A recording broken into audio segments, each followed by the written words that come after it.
let's just talk about a business for a minute. Who is the person closest to your business or inside of your business who loves it more than you? Think of venture capital. Oftentimes when you invest in, you think, you or I, if we've never invested in venture capital, you think that you're investing in a company or investing in an idea. You're investing in the founder, and even if that idea morphs into something else, you're going along with that. My trade secret for today is that everybody is good at telling stories, but they struggle to tell. This is the Trade Stock Podcast. I'm your host, Justin White. Every week, I sit down with operators, leaders, and visionaries, both inside and outside the trades industry. The goal of this show is to compress decades of experience into a 1-hour conversation. The only thing I ask of you is if you learn from the show and you enjoy what we talk about, is to please share it with someone you care about, because together we can all go further. With that, let's dive in.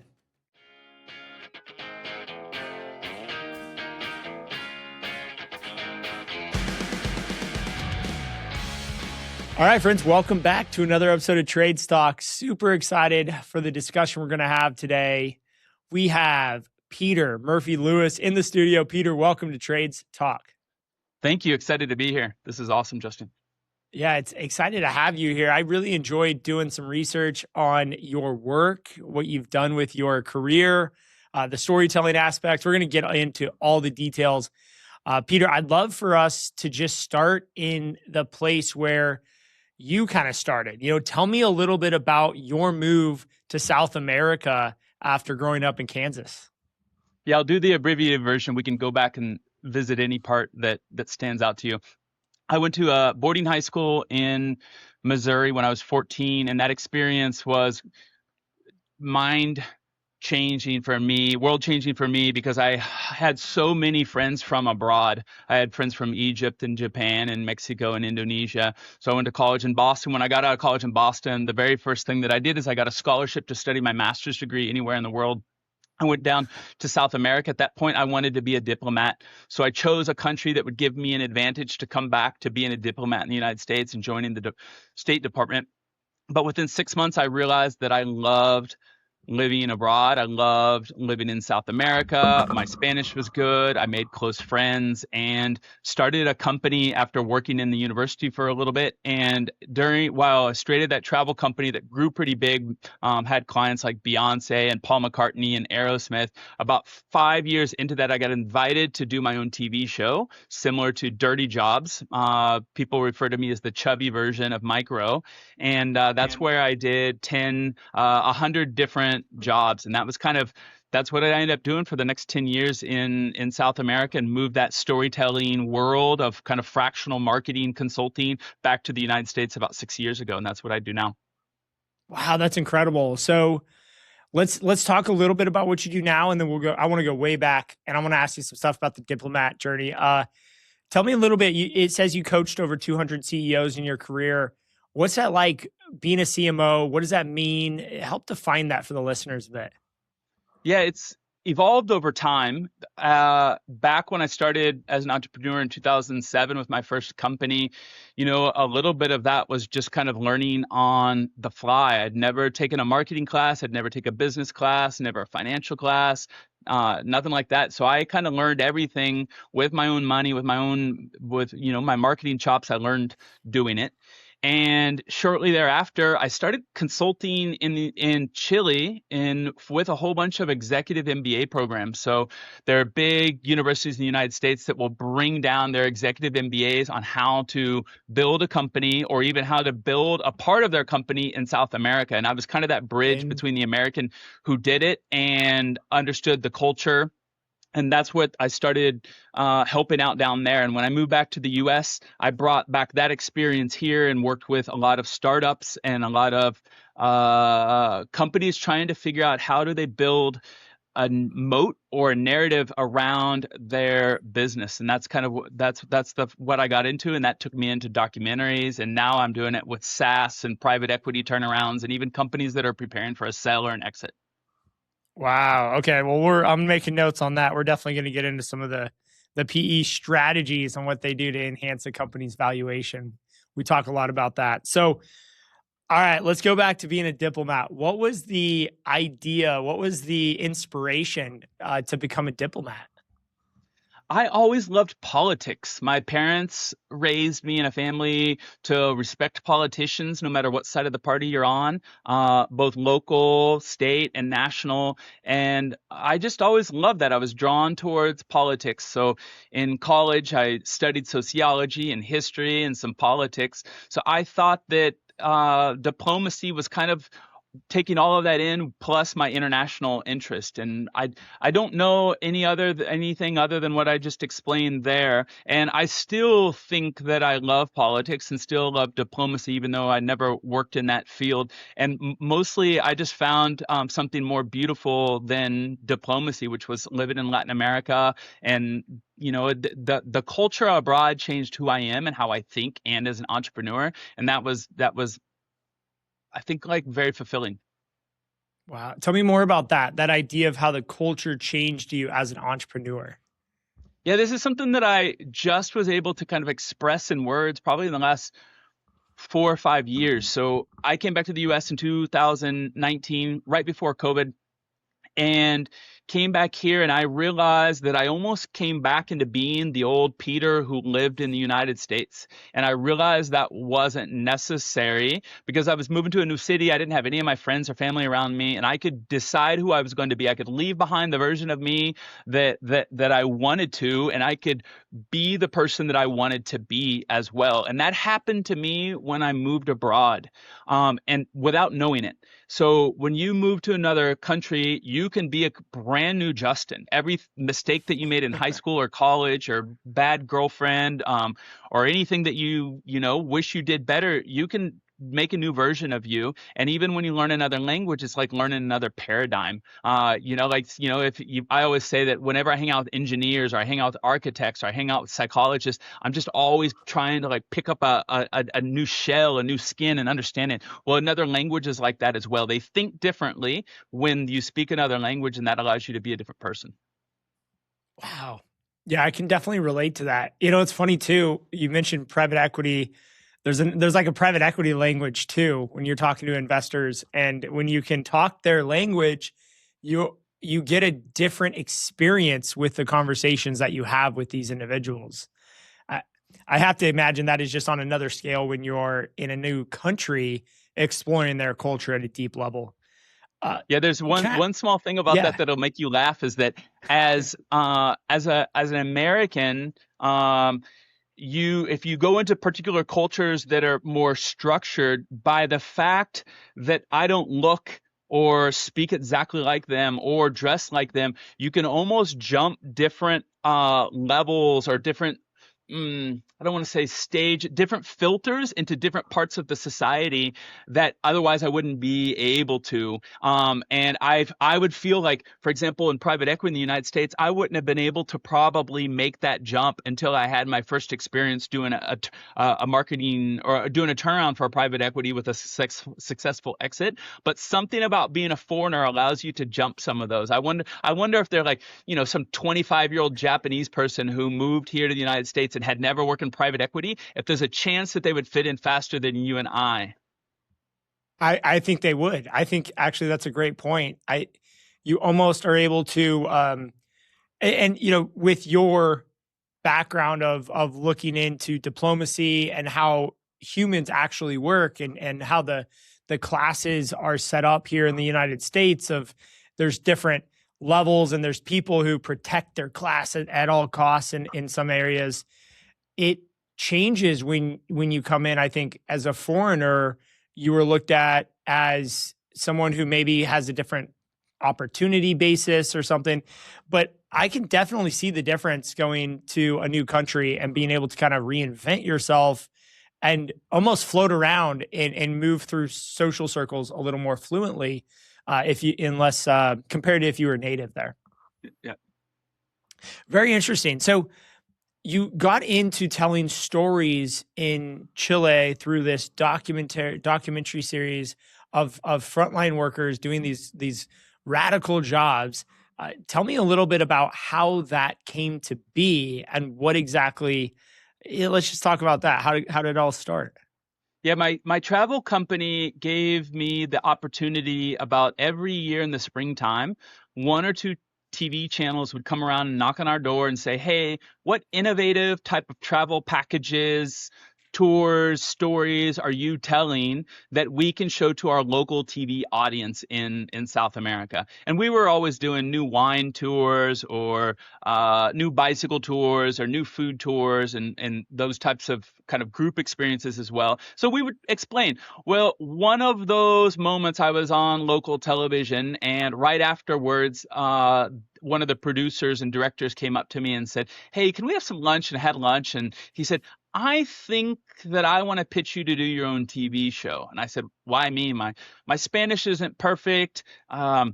I don't know that much about your country. Like, I've lived here a while, but I wasn't born and raised here. I've never played your sports type of thing." And they said, Yeah. "But you love our country more than any local.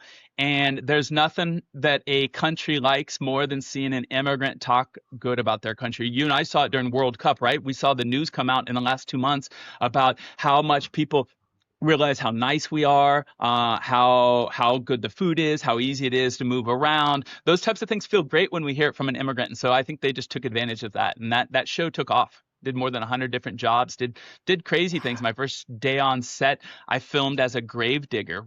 They knew I was afraid of Oh, heights, so they put me in a one-man harness to clean a 13-story hospital in a one-man harness, and I cleaned windows with people inside of their hospital rooms, me on the outside. oh my gosh. What's like the most exciting job you ever worked? Well, I'll tell you, the most exciting from a fear point of view was stand-up comedy. Yeah. Oh, Being, yeah. yeah, being on camera could be nervous for anyone, but imagine having about 8 hours to prepare a stand-up skit where people pay and you're supposed to make them laugh, right? Like, you and I could probably make any dinner table laugh today, but none of them are showing up with the expectation and paying, "Justin better make me laugh. I paid $20." That was terrifying. Two other examples that I can think of is, one is I worked with like a Mexican luchador libre, so I got thrown off the top ropes, I got superplexed. They tied me up and slapped my chest for initiation. And then the last one is I boxed a national champion, a boxer, in the ring, and had to last two or three rounds. And Justin, Oh my she god. kicked my butt. She was She 120. She kicked my butt. She was 120 pounds. Oh my gosh. Yeah, just super quick, lightning fast, probably lit you up like nothing else. Yeah, I don't think I landed a punch on her. That's amazing. And how long did that show last? How many seasons did you Did do? 3 seasons, and then I moved back to the United States, and we did a whole new TV show about 2 years ago of immigrants who moved to the United States. I actually did a really cool episode on an immigrant in New York who built a huge landscaping business, huge. And I worked with him one day and talked about how he grew from nothing to being a multi-million-dollar company. That's incredible. What a great story. I love that about the landscape industry is there's actually so many of those stories of immigrants coming here, starting something and building up amazing companies. Yeah. So tell me a little bit about what you learned through that process when you go and work some of these jobs side by side. What were some of those fundamental, core values or lessons that you learned through that period that you still have with you today? The first one comes to mind is stories, storytelling, and the impact that it can have, uh, beyond a financial point of view, the internal pride that it creates for your team, how it changes you when you start to tell your story. I mean, I already alluded to how I was able to change my story multiple times. First when I went to South America, and then when I came back and almost decide who I want to be. And that story is powerful internally and externally. I think probably around that would be, if I want to go one level deeper in terms of kind of values of stories, is being true to who you are, being authentic. I'm not particularly a polished speaker. I'm very dyslexic, and just in my example, getting comfortable with making mistakes, being comfortable with not being the smartest person in the room, Yeah. that same authentic passes over to anyone else who's learning to tell their story on television. Because when you walk in with two or three cameras, people get nervous. They start saying kind of the institutional talk that you might put in on your mission and vision, or then you start talking like a marketer. You might put in what you put in your Google ads. Now you just need to go back and you just need to be who you are, and people will trust that version. And that trust lines up as kind of the outcome of a good story. Can you tell me a little bit more about that? How, when you're actually more authentic, maybe just more yourself, you build trust with audiences rather than if you work on a specific script?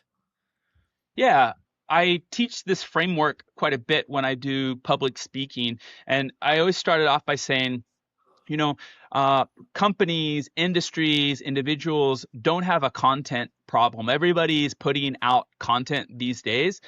Or in general, we have a proof problem, and means that people want to be able to see, not hear, what you do. And being authentic is one of the ways to show that with all your faults. And there's a reason I believe documentaries are kind of the epitome of that specific example, is because documentaries are really the gray part of humanity, right? Like you and I might watch a Yeah. Jason Bourne movie, but you and I are not naive enough to know that that's what the real world looks like, nor can you and I be like that, nor do you and I have the time to have the body like those people in there. And then when you and I watch negative news that only shows the bad things of our cities, we also know the world isn't just like that.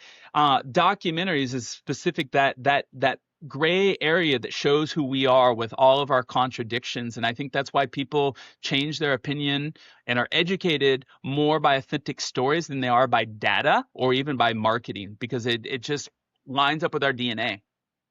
Yeah, I totally agree. It's so interesting. I've been documenting more of my life with a videographer, and he's been following me around every other week for 3 or 4 days. He'll fly in, and he was just here. He left yesterday, but he was here for 4 days, and it was really interesting as we were moving around, and I would go about my day. Just there being a camera there changes the way people interact, the way people show up. It's really interesting. But on Saturday, I was with a group of friends, and we were at the lake all day. And it was like the first hour or two, people were a little bit iffy around the camera. But by the end of the day, everybody was just kind of being their authentic self. And he was just saying how great the content's going to be because everybody was loose, and it just was like the camera wasn't even there. And I can't wait to see that footage. One of the things when I'm filming, when show up and there's kind of that edge where people are like, I don't know, what do I look like? Maybe I don't speak well. Maybe I'm gonna embarrass myself. I'll just pass them the camera and letting someone be the cameraman or the camera operator kind of changes it. And they realize, wow, so I'm not trying to hurt anybody. I'm trying to show a good time. And then when they pass the camera back, they trust you as well, because almost something changes when you're behind the camera, in front of the camera. So if you can make the person feel both of those angles, it builds a better relationship as well with the person who's going to see it afterwards. Oh, I really like that technique. I'm gonna use that.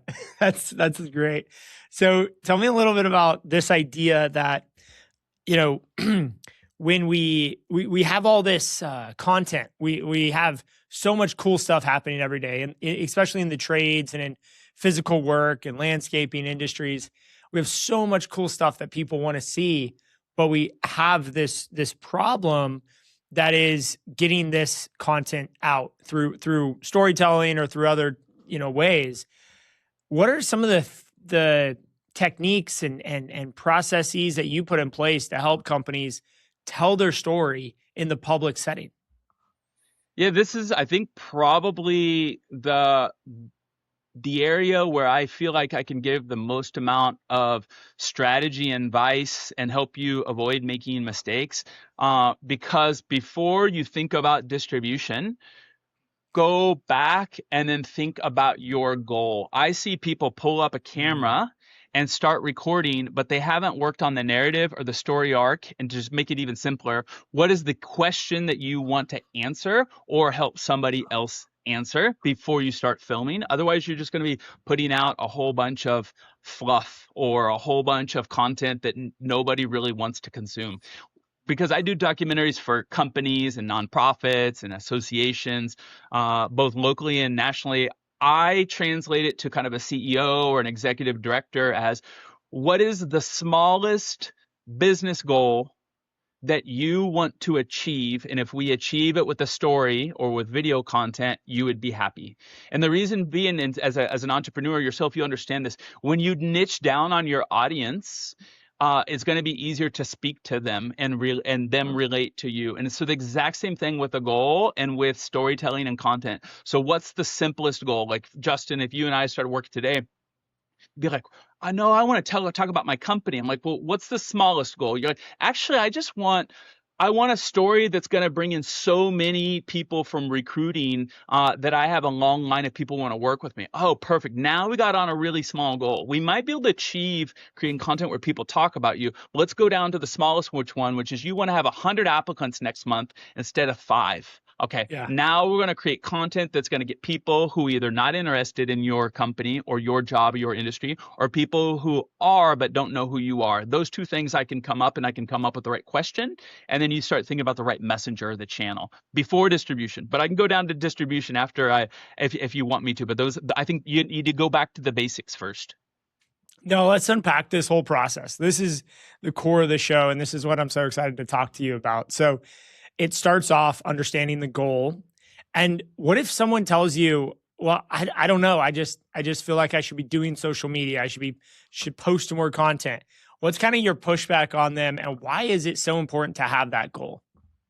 I would say you shouldn't be pushing out any content if you don't know why you're doing it. You should use that time and energy and money and resources on something that you know that you need to achieve, and you haven't got there because you haven't had the time, money, or energy. So focus on something that you already know, and you know how you're going to get there. Now, if you can come up with somewhat of a goal, then you need to start off with, like, why haven't I reached that goal and what's the way to get there?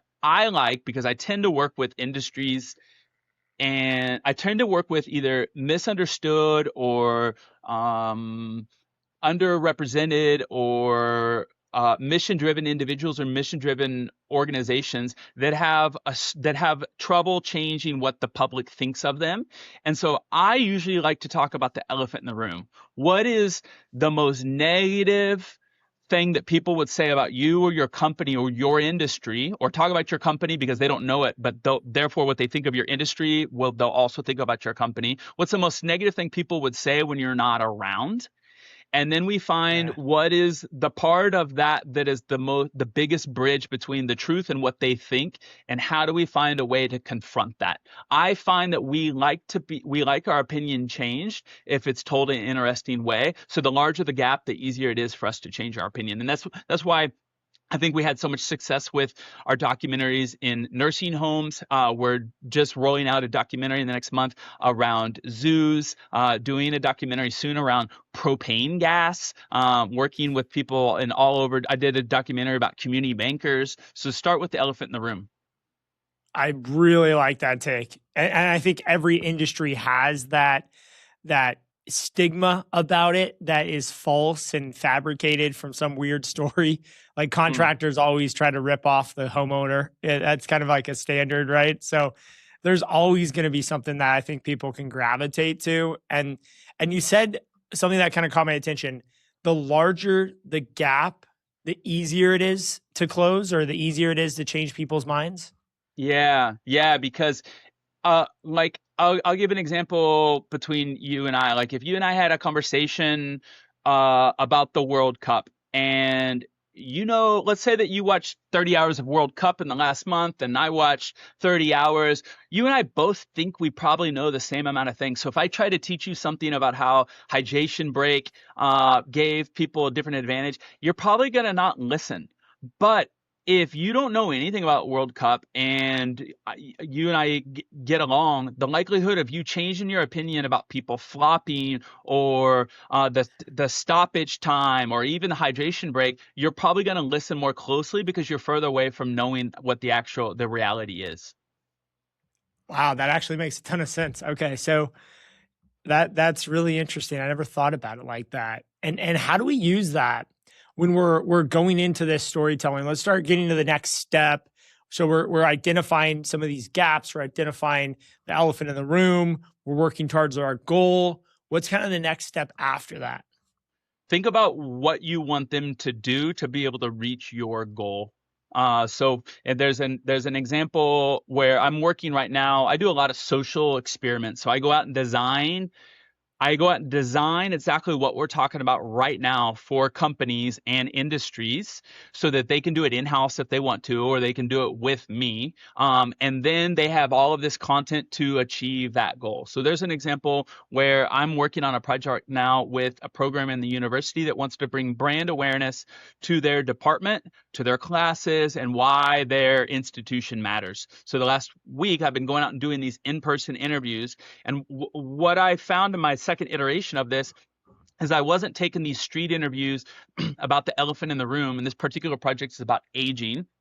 So I'm interviewing 10-year-olds and 50-year-olds and 90-year-olds about their fears of aging. But I wasn't tying it back to the goal. So what do I want them to do with that information? Well, I want the person who watches it on social media to not only stop and watch it, but I want them to change their behavior or the way that they talk with their friends and family after they watch that clip. So I need to have the call to action specifically back to it. So my goal then is my very last question as I slightly change it saying, hey, this project is about gerontology. 90% of people don't know what gerontology is. So instead of embarrassing them, I say it's the studying of aging. Now that I've asked you 10 questions about aging, what do you think about the importance of studying gerontology? Would you consider it if you were to study again? If you had a friend or a family member, would you recommend that they think about it? Why or why not? And now this person's answered these beautiful questions right in a row that you and I stopped on TikTok at 2 o'clock in the morning or YouTube Shorts. And now the very last question, they bring it back to it. And they, because we like them as the messenger, not Peter, the interviewer, we listen to it and they say it, it opens up our mind to gerontology because they opened up their mind to it. Wow. So that's the close or the call to action at the very end, is getting them to basically reflect back on the importance of the goal that you guys are trying to achieve, trying to bring more awareness to this area and hopefully get more people to come study it. Well, and now going to your question from 10 minutes ago about distribution, now the social media and the algorithms will do the work for you. If the person watched a 2-minute interview, a street interview, all the way till the end, and you listen to their answer about gerontology, the algorithm's going to show you more of that content. You don't have to pay for that person to come back. TikTok and YouTube and Meta is going to show it to them again. And eventually the person's going to go watch your first story. They're going to go click on the link below. They're going to scan the QR code, and then they're going to become more informed. That's amazing. So what's your whole take on distribution, short form content coming from, TV and everything else? And now we have this, some think it's the worst thing to ever happen to human society. Others are on the other side of that. But, what's your general take on short form content and, having that as a distribution angle? It's funny because my opinion has changed. And what changed it was when I started to do stories about misunderstood industries. I realized that we could be very successful through storytelling, taking advantage of the short form. But in order to take advantage of the short form, you have to go back to the very first thing that you and I talked about when you asked me about distribution, which is slow down, which is the minimum viable goal that we want to achieve. How are we going to do that? What's the story? What's the bridge of information that we're going to close? And then who is going to be our messenger and what do we want them to do? If we did that foundational piece and we created this amazing asset, call it a documentary for streaming, call it a movie, or call it just a 20-minute piece that you're going to put on your YouTube that maybe nobody watches for quite some time. Now you have the foundational piece to go back and do all of the short form. Now, I do agree that some of the short form content is part of the worst of human nature and human culture, but that's not what I watch, right? Like I don't do anything negative. So it is doing a great job for people in the positive space who want to change the world for the better. And because it's capturing the attention away from the people who are watching clickbaity crap and fights and all the negativity. Yeah. I think the both sides are out there. It's just like in any big crowd, you'll find great people and you'll find people looking to start a fight or looking Mm, to create trouble. mhm. You said a little bit about the storyteller, the person in the video, the person really, conveying the story for the company. I know you have some maybe contrarian views on this from your typical storyteller, maybe the CEO, kind of in a setup like I'm in today, talking about the company. What's your perspective on that? Who should be telling the story? How should it be filmed? Let's talk about that a bit. Yeah, I love to try to figure out who should be the messenger of the story. I often give the kind of contrarian point of view that it shouldn't be the executive. I I usually say that because it's kind of the CMO or the marketer who's making the CEO do it. It's not that CEOs can't tell the story, it's that when you make somebody tell the story and they don't feel comfortable or it's not their passion, they shouldn't. So I would start back, who is the person in, let's just talk about a business for a minute. Who is the person closest to your business or inside of your business who loves it more than you? Now, if there's no one who loves it more than you and you feel comfortable on camera, then you tell the story. But if you have a client who talks, Mm. who's your number one ambassador, or if you have this frontline person in your landscape business, or in your coaching program, right? Like in your coaching program, there's somebody who loves you more than even your head marketer, and they do a better job. Those people are great storytellers because they're almost so passionate about it that it's contagious what they love about it. And you and I would listen, like, let's just say that you and I are very political, and you and I, let's say that you and I have a strong opinion about one particular political party. But if you and I met somebody on the street who's humble and has a voice and cares about it, and has this kind of energy, you and I wouldn't tell the person to shut up. You and I would listen to them. Like, even if you're not evangelical, I would listen to an evangelical pastor on the street for 10 minutes because their passion is something about it. And I think that finding that person who has the passion, whether it be a nursing home, landscaping, coaching, banking, zoo, that is where you want to at least start with your story. And you can have the executive fill in the gaps. Maybe that person doesn't have the jargon or the business understanding to pull everything together, but they can be the loudest person in the room and let them. Yeah. So you even opened up the the sphere to be outside of the company, looking at your clients and maybe your community. I think we all have people that we work for or we've worked for that are what we call raving fans. I got Hmm. that from a book, but it's this idea that people just love your company. They love what you stand for. And maybe you see them at the grocery store, you see them out and about. They're always telling you great things. Like they're just fans of your company, like football fans would be of a soccer club. And I would love to get those people telling the story because I could already see the passion they would bring. Yeah, well, I'm working on two. Well, I'm finished one project, and I'll give an example because it kind of goes to your point. And then I have a new project that I'm working on that I can tease out, and I think we can translate it to what your listeners would want to do with this type of user generated content. So the zoo. We wanted to tell the story of a zoo, but my goal was to tell it to people who don't watch animal reality shows or zoo shows. So I want to make it interesting to somebody who's not interested in anything about animals. So the way that we did is we made a campaign online that was free. We didn't have to pay for ads. And we asked everyone who would be interested in coming to visit this zoo for the very first time. We had hundreds of people send in videos. All of them signed waivers for us to use that in our social media content for the next year and in our documentary. And we awarded a 75-year-old woman who drove from Oregon all the way to Kansas, and she documented her trip. And then we took her through the zoo. So we told the story of the founders, the keepers, all of the animal experiences through the eyes of a 75-year-old. Now, why is the 75-year-old particularly unique? It's because you and I think of zoos as being interesting for 8-year-olds. What if Yeah. I could make the zoo interesting to a 75-year-old? If you and I don't even care about animals, you and I are interested in why a 75-year-old is interested in the zoo. And that becomes the vehicle. There's another example where we're using kids to tell the story of something that otherwise would be boring, because you and I might watch a 10-year-old talk about the most boring things because the way that they say it is different than you and I. Yeah, they're a little more fun and authentic with it instead of trying to be all polished about it. It's kind of funny.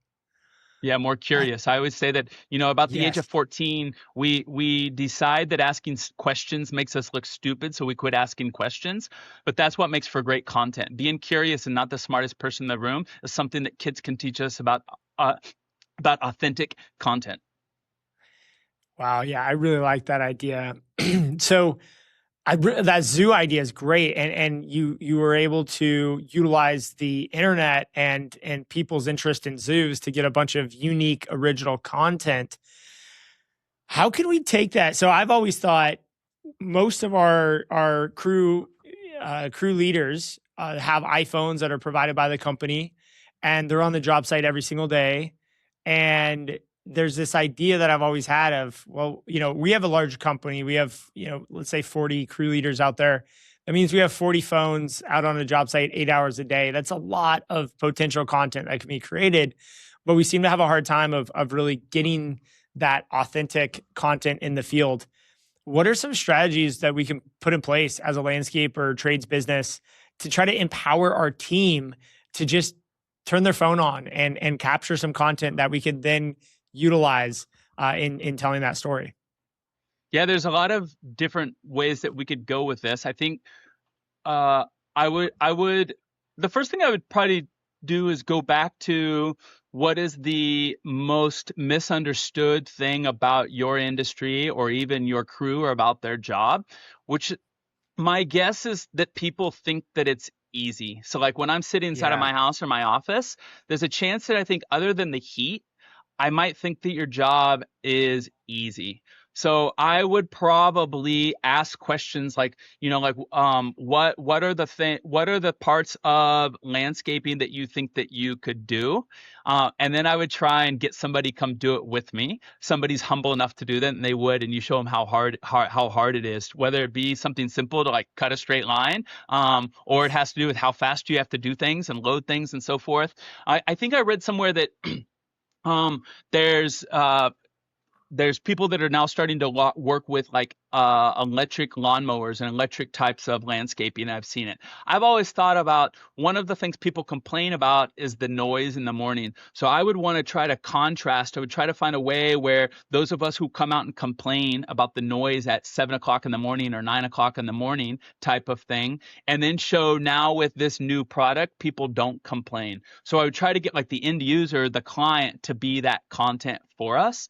Those are just two ideas where I would start. Have you thought about anything that you want to kind of tease out? Yeah. Yeah. Let's play this out. So it's really interesting you bring up the electric equipment angle because that's something we are very passionate about. And January 1st of 2025, we switched our entire maintenance operation to fully electric equipment. Mowers, blowers, weed eaters, edgers, everything on the truck, everything but the truck is electric. And it was a big investment. We're, 7 figures into this with 25 plus crews now. So it's widespread. And we always are trying to tell this story, but the best we've been able to do is maybe take a couple pictures or a video of our crews working. But without the contrast, it's really hard to tell that story. So, how would we go about? You gave me some insights already, but maybe we can go one or two levels deeper and tell that Yeah, story. I would probably either do this organically on my social media if I already had a little bit of a following. If I didn't have a following, I would just pay $500 to $1,000 in ads behind it. And I would say, hey, we're doing a story about people who need peace and quiet inside of their house because of their job or their lifestyle. Please either send us who you are and why you need it. So you're going to get writers, you're going to get yoga, you're going to get meditation, you're going to get new moms, you're going to get my brother has a very severe pain disorder. So sound really, really hurts his pain. So I would Yeah. get some people to do that. And then I would come in and I would ask them why.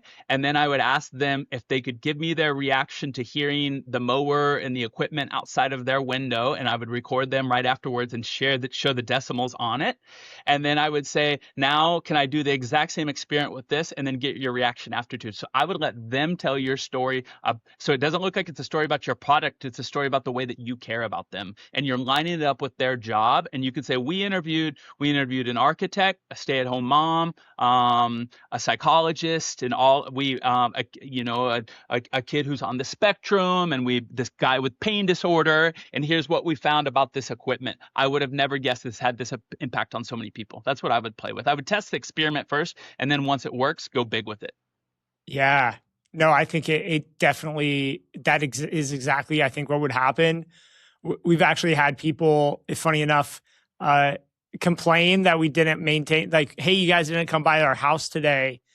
And we're like, yeah, no, we were there. Like, we have the GPS. The truck was there from 9:30 to 10:45, and they're like, no, we didn't hear you guys, and we always hear your blowers. And I'm like, well, we're electric now, so you probably didn't hear us. And in that individual community, that HOA we service, we actually got to nickname the Landscape Ninjas because we were so quiet. And it was a really interesting story. I would love to go back to those individual homeowners and try to get them to tell their story, because it's a powerful one. I would do a whole bunch of concepts around the landscape ninjas. I would ask them, like, why do you, I would ask the person who has kind of a relationship with them, say like, hey, I heard you guys call us the landscape ninjas. Why? When was the first time you heard that? Why does that matter? Is that positive or is that negative? And then I would probably lean into a certain segment of your post all around landscape ninjas. Yeah. Yeah, that's man, this has got me thinking. So it's a great example. I'm glad we're having this conversation, because I think people listening, they hear podcasts and they get a little excited and they get a little inspired, and then the podcast ends and the phone rings and they're on to the next job. What are a few things people can take from this podcast and actually start to make an impact and start to do something with the ideas that we're sharing today? I would say if you like some of these ideas, or they've had previous ideas that they've heard on your podcast and haven't done it, then they just need to be the enabler. The buy-in is there. Now delegate it to somebody else and give that person direction. There are often people on your team who want to do something more than what they're already doing. Their job, they like their job, but it's a little bit trivial or mundane. I always try to think about, if you're in a medium-sized team, let's say that you have more than 10 or 20 people in your team, there's at least one or two of those people who 3 to 5 hours a week would love to do something closer to marketing or video.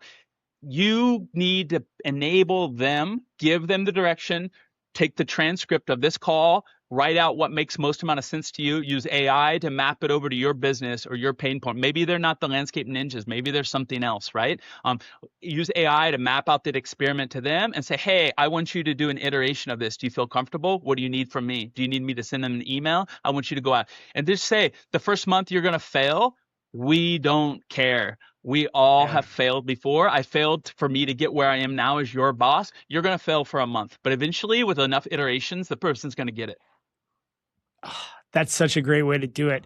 And AI is such a great tool for taking something like this, a concept you heard, right? And taking that transcript and then having that AI build out an experiment and a step-by-step process for that person to follow. Yeah.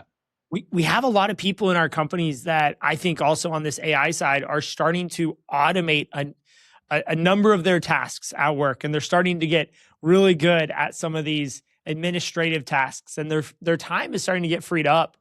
But I was actually reading a study yesterday that was saying they're actually hiding the fact that they have all this extra time because they're afraid of what that means. They're afraid of maybe getting furloughed or laid off, or just asked to double your output since you're using AI so well. And this could be a really great way to help those individuals who are hungry, who are excited about the future, who are enabling better efficiency, to go and do something that they're really passionate about while still getting their day-to-day job done. I mean, you may have someone in finance that is actually has a passion for filmmaking, and they just have never been asked. Yeah, that's funny that you mentioned that example, because there's a person on my team who helps out with all of the HR, all of the bookkeeping, all of the contracts, even the legal contracts when we're doing documentaries and TV shows. Her job in those three areas has probably been reduced by 75% because of AI in the last year and a half. And now she with one of the teammates said that they want to learn about TikTok ads. And the last year we've given them the time and the money and the resources. And we had a client who was willing to test some new things in TikTok, and we just moved that person who never worked in TikTok ads over to that because she had time. That's such a great story. I think this is why I'm so excited about AI, because I'm seeing some of those benefits of people being able to still get their day-to-day job done, but actually start to explore their passion at their place of business. We just have to be creative enough and open-minded enough as CEOs and owners to allow that to exist as well. Yeah, yeah. So tell me a little bit about how private equity and some of these turnarounds utilize your services and storytelling, because that's just, we think about private equity turnarounds. Of course, you think like the bad 1980s movies about, slashing costs and laying off people, but tell us a little bit about the positive side of that, creating marketing and telling the story. Yeah. So on the exit side and on the raising money side for more of the entrepreneur, I see it working, and worked with partners in creating stories. And these might be 5-minute stories. These might be 20-minute stories that explain things that's unique about them, either compared to their competitors or other assets that a potential buyer might be looking at, and translate it differently than a PowerPoint or a sales deck. And there are certain intangibles that, when you're looking at a pitch, that you can't pick up on if you don't have the video and you don't have the audio and you don't hear the person's voice and passion for it. And that allows you to stand out. There was a project that I worked on in the healthcare space. It was in software, private equity, enterprise, SaaS. And we had to do a turnaround, a rebrand, and then go to market and sell. And we knew that if we could get more than 2 bidders, we knew that our multiple would increase greatly. And we did that. We increased it greatly. We got a 3rd bidder in, and it was because we added story to it. In that particular instance, we had a whole bunch of contractors who knew that when we did the exit, more than likely they were not going to continue with the next buyer. Not one of them left until the very last day. And we were able to show the culture that had been created by the executives who were going to continue over with the next company. They had something unique that made them more of a moat about them that you and I couldn't have picked up on a P&L. We couldn't have picked up on a sales deck. So that's an example of one that we've done. And we've been working with different brokers who are identifying who do I have right now that I am trying to help for preparation for the sale, that if we added their story, it would be better. Yeah, this is such an opportunity. It's great to see that you have experience. I've theorized about this. I've never gone through a process, so I've never been able to put it in action.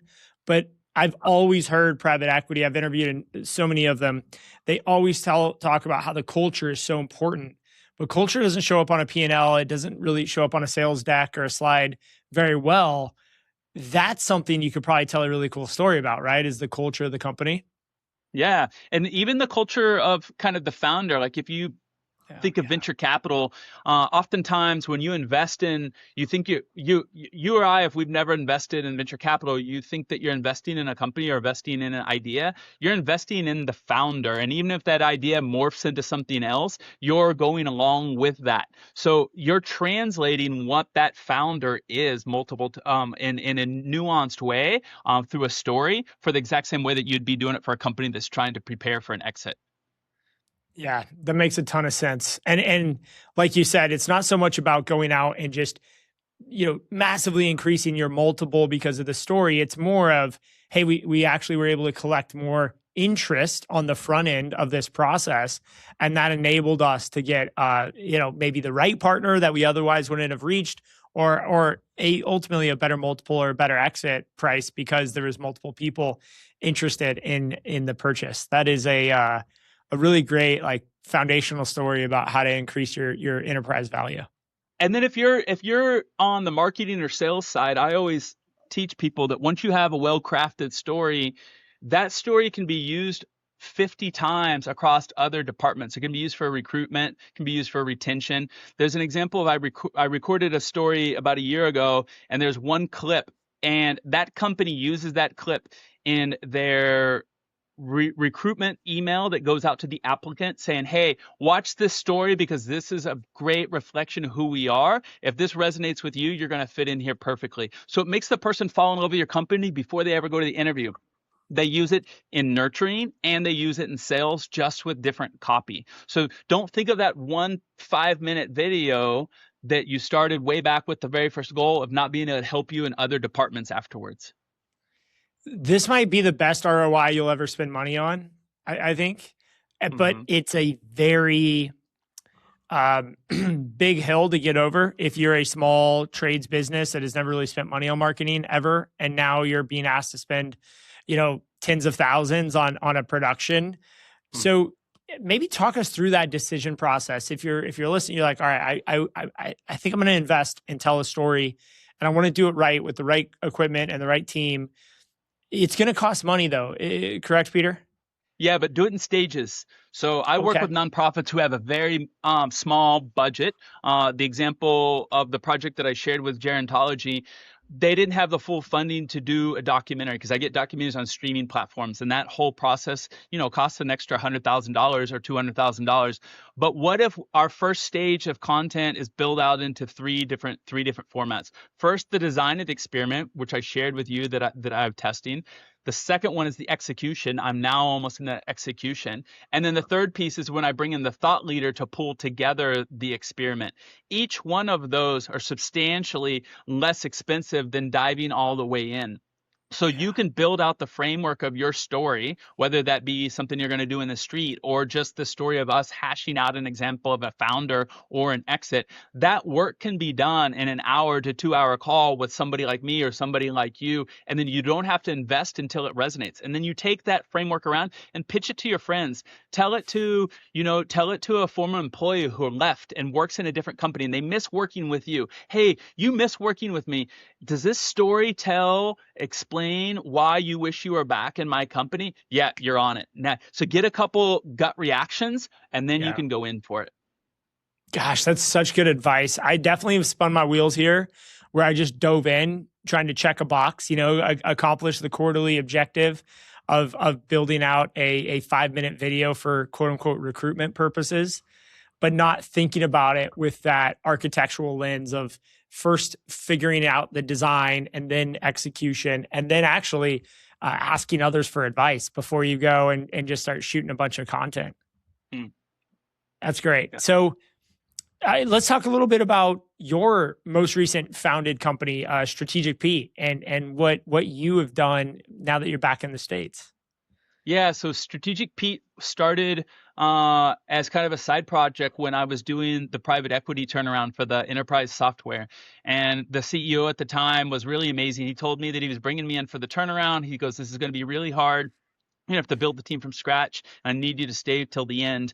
And about a year into that, I started to get recruited by some other software companies. And he said, Peter, I can't give you a raise. Your multiple on the exit's going to be good. How about I give you some free time? As long as you meet the quarterly goals, you can start doing some consulting on the side as long as it's not in our space. So Strategic Pete built out that way. The part of the story that I realized resonated with the types of clients that I work with is that almost every single person who works for Strategic Pete was an intern. So I've always been a believer in mentoring. I've mentored more than 200 interns since I started entrepreneurship in 2007.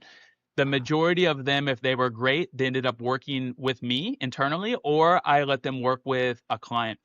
So the story for me is that I like to develop talent, and that's what's unique about Strategic Pete. And kind of that's the story that we sell, kind of bringing everything back to, like, you ask, what is Strategic Pete? Bringing it back to story. That's what resonates with people. Oh, that's amazing. He works with people that he builds.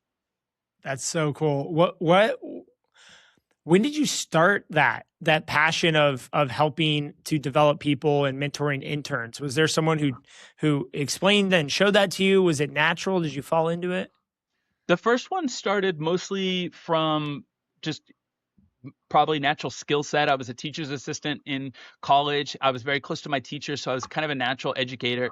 But from an entrepreneurial point of view, it came out of need. So when I started my travel company in South America, I wasn't smart enough to know that the seasonality was going to destroy me, the ups and downs. So I couldn't have full-time employees or full-time contractors. I needed some more junior entry that were going to give me some sweat labor in exchange for me to teach them marketing chops. And so that just need is what ended up filling the gaps when I built up that travel company and built it to 4 different cities and used it for that growth. That is so cool. Well, it's a really great story, and it's been honored to talk to you today. As we start to kind of wrap this up, I want to ask, how can people best access your services or reach out to you or try to get a hold of you if they want to learn more and chat with you?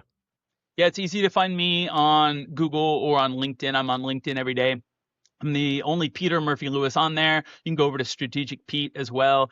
You can just Google me and you'll find some of my stories to see if one of them resonate. And if you're a friend of Justin's, feel free to reach out, and I'd love to help you kind of create that framework on how you're going to tell your story in those stages of budgets so that you can build a moat around your company and your brand.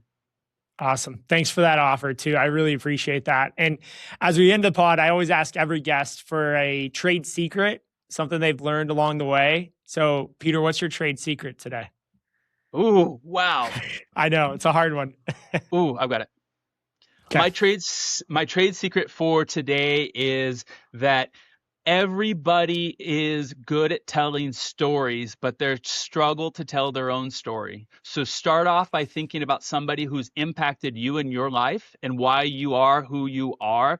Tell who they are and why it changed you. The same way that you're able to tell that story, eventually you'll learn how to tell your own story. You feel like you're talking about them, but you're going to learn how to talk about yourself. That is so strong. I have to ask a follow-up to that because I don't want to end the podcast without asking this. How important is it to our internal dialogue, to our limiting beliefs, to the things that hold us back from ultimately achieving what maybe we're destined to achieve in life?